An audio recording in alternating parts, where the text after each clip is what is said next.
Movie की start होते ही हमें दो फिशर्समैन दिखाए जाते हैं जो कि मरमेड यानी जलपरी के बारे में बातें कर रहे थे। फिर वो दोनों मरमेड को पकड़ने का फैसला भी करते हैं, इसीलिए वो मरमेड को पकड़ने के लिए समंदर में जाते हैं। उन्हें 1 वीक से ज्यादा हो गया था। वो मरमेड को पकड़ने के लिए ट्रैप लगाकर बैठे हुए थे और मरमेड के आने का वेट कर रहे थे। कुछ दूरी पर बोट में एक आदमी उन पर नजर रखे हुआ था। फिर आखिरकार ट्रैप में जलपरी फंस ही जाती है। वो मरमेड को खींचते हुए बोट पर ले आते हैं और तो और उसे टॉर्चर भी करते हैं। जब एक फिशरमैन जलपरी को बांधने की कोशिश कर रहा होता है तो मरमेड मौके का फायदा उठाकर दूसरे फिशरमैन पर अपने दुम से अटैक कर देती है और दोबारा जाकर समंदर में कूद जाती है। रस्सी से बंधा होने की वजह से वो फिशरमैन उसके साथ ही समंदर में जाकर गिरता है। जो आदमी उन पर नजर रख रहा था वो भी ये सब कुछ देख रहा था। दूसरा फिशरमैन समंदर में ही जलपरी पर गोलियां चलाने लगता है, लेकिन गोली उसके पार्टनर को ही लग जाती है। लेकिन वो फिशरमैन एक बार फिर से मरमेड को पकड़ लेता है। इसी दौरान वो आदमी जो उन पर नजर रख रहा था वो चुपके से उनकी बोट में आकर छुप जाता है। वो देखता है कि वो फिशरमैन बुरे तरीके से उस जलपरी की दुम पर कुल्हाड़ी से स्टैब कर देता है और उसे अलग कर देता है। इसी दौरान फिशरमैन को पता चल जाता है कि उसकी बोट में कोई आकर छुप गया है। फिशरमैन उस आदमी को पकड़ लेता है और उससे पूछताछ करता है कि तुम यहाँ कैसे आए और क्यों आए। वो आदमी कहता है कि मैं एक साइकोलॉजिस्ट हूँ और मेरा नाम डॉक्टर बेयर है। वो डॉक्टर फिशरमैन से कहता है कि मैं इस मरमेड को परचेज करना चाहता हूँ, तुम इसका सौदा कर लो मुझसे। इसी दौरान मरमेड का कटा हुआ दुम वाला हिस्सा समंदर में जाकर गिरता है। मौका मिलते ही डॉक्टर बेयर फिशरमैन पर उसी कुल्हाड़ी से अटैक करके उसे मार डालता है।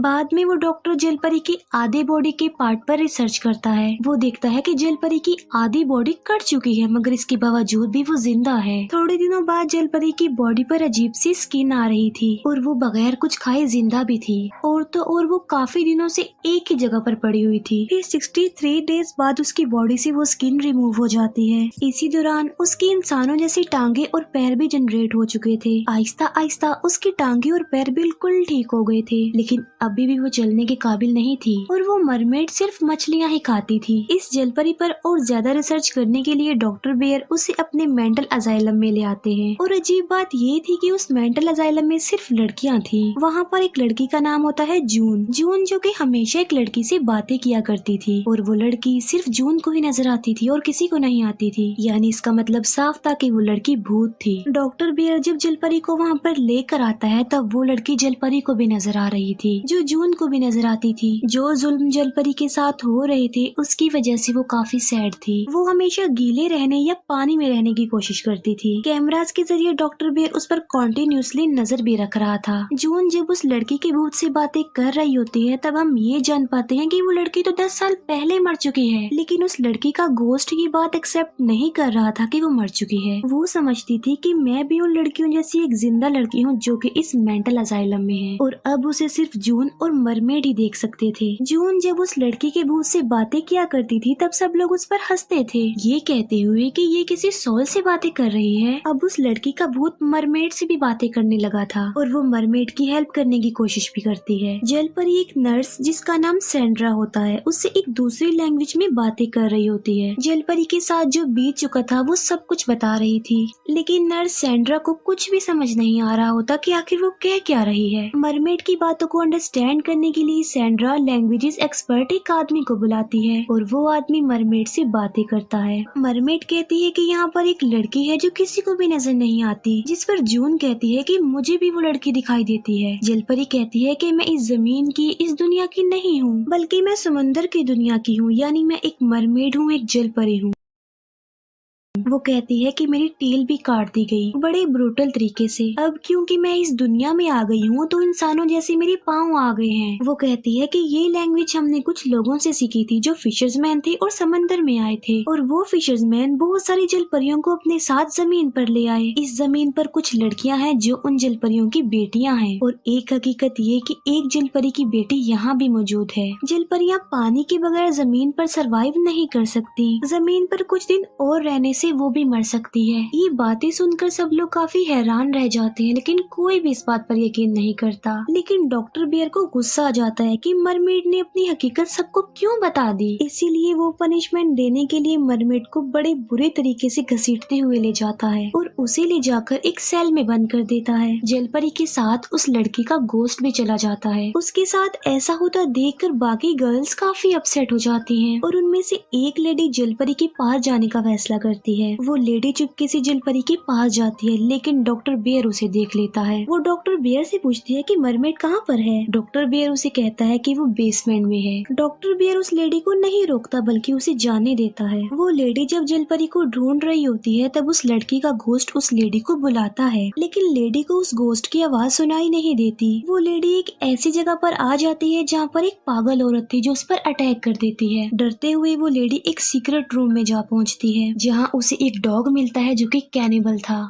और इस डॉग को डॉक्टर बियर ने यहाँ पर पाला हुआ था। अंधेरा वहाँ पर काफी होता है जिसकी वजह से वो लेडी कुछ भी देख नहीं पाती।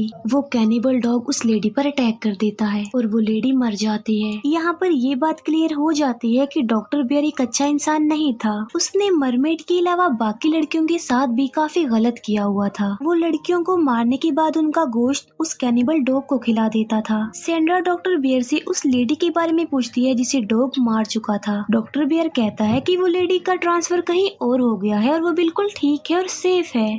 डॉक्टर बियर कॉन्टिन्यूसली जलपरी पर नजर रख रहा था। वो देखता है कि जलपरी किसी तरह बेसमेंट से भी बाहर आ रही है। ये बात उसे हैरत में डाल देती है, इसीलिए वो उसके ऊपर और ज्यादा रिसर्च करवाता है। हम देखते हैं कि मरमेड की बॉडी तेजी से चेंज हो रही है और वो जलपरी अपने पाँव पे खड़ा होने की भी कोशिश कर रही थी और सैंड्रा उसकी मदद करती है। थोड़े दिनों बाद हम देखते हैं कि वो अपने पैरों पर चल पा रही थी। बाकी लड़कियां भी आहिस्ता आहिस्ता उसके साथ फ्रैंक हो रही थी, उसे पसंद करने लगी थी। रात की वक्त जलपरी विंडो का ग्लास तोड़कर जंगल की तरफ भाग जाती है और उसके पीछे पीछे बाकी लड़कियां भी भाग जाती हैं। लेकिन डॉक्टर बियर कैमरा से उन्हें भागते हुए देख लेता है और इसीलिए वो अपनी गन निकालता है। दूसरी तरफ ये लड़कियां भागते हुए एक रिवर तक पहुँच जाती है। वो सभी उसमें स्विमिंग करने का डिसीजन लेती है, लेकिन पानी काफी गंदा था, इसीलिए वो वहीं पर ही रुक जाती हैं। थोड़ी देर बाद वो लड़कियां सर्दी लगने की वजह से, भूख लगने की वजह से वापस मेंटल असाइलम में आ जाती हैं, जबकि एक लड़की और उस लड़की का घोस्ट मरमेड के साथ ही रहते हैं। आजादी और रिवर को पाकर मरमेड काफी खुश नजर आती है।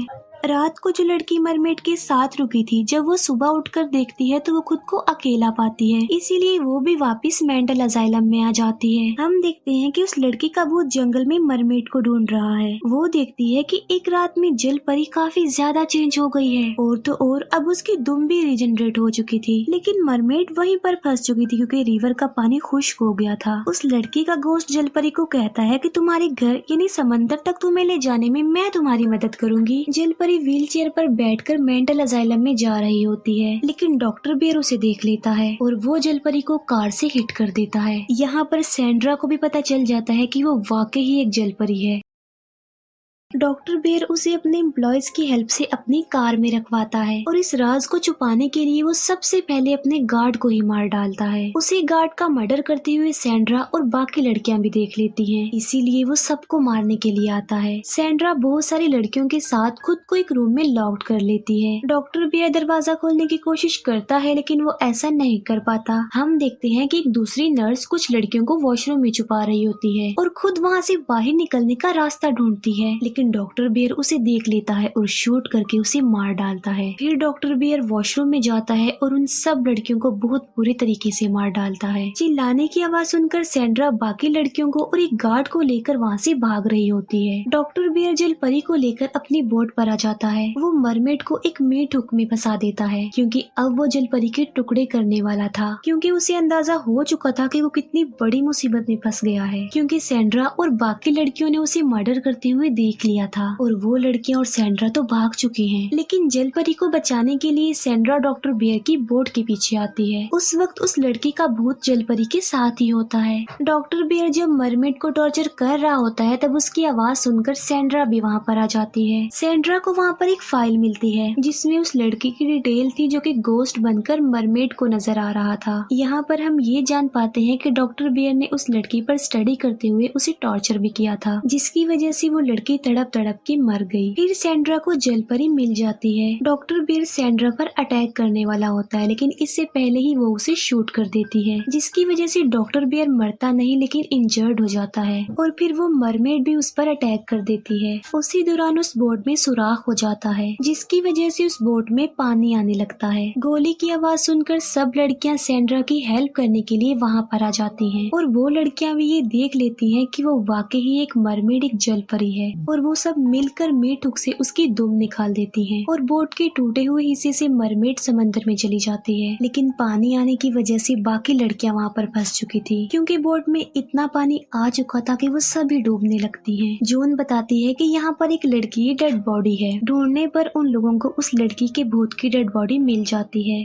जिस पर बाकी लड़कियां अब जून पर बिलीव करने लगी थी। तभी डॉक्टर बियर सैंड्रा पर अटैक कर देता है और उसे पानी में दबाकर मारने की कोशिश करता है, लेकिन तभी जलपरी वापिस आ जाती है और वो सैंड्रा की हेल्प करते हुए डॉक्टर बियर का मुकाबला करती है। डॉक्टर बियर यहाँ पर बेहोश हो जाता है। डूबते हुए बोट से बाहर निकलने के लिए जलपरी उन सब लड़कियों की हेल्प करती है। जब सब लड़कियां जमीन पर आ जाती हैं तो उनके पास मरमेड आती है और उन लोगों को थैंक्स बोलती है कि आप लोगों ने मेरी हेल्प की है। यहाँ पर मरमेड बताती है कि जून भी असल में एक जलपरी की बेटी है और तभी वहाँ पर उस लड़की का भूत भी आ जाता है, जो कि अब सबको नजर आ रहा था। मरमेड उस गोस्ट को कहती है कि मैं हमेशा तुम्हें देख सकती थी, तुम्हें फील कर सकती थी। ये कहते ही वो वापस पानी में चली जाती है। फिर हम देखते हैं कि डॉक्टर बियर पानी से ऊपर आ रहा है, लेकिन मरमेड उसे पानी में खींचकर ले जाती है और डॉक्टर बियर को डबोकर मार डालती है। इसी के साथ ही ये मूवी यहीं पर एंड हो जाती है। Thank you for watching.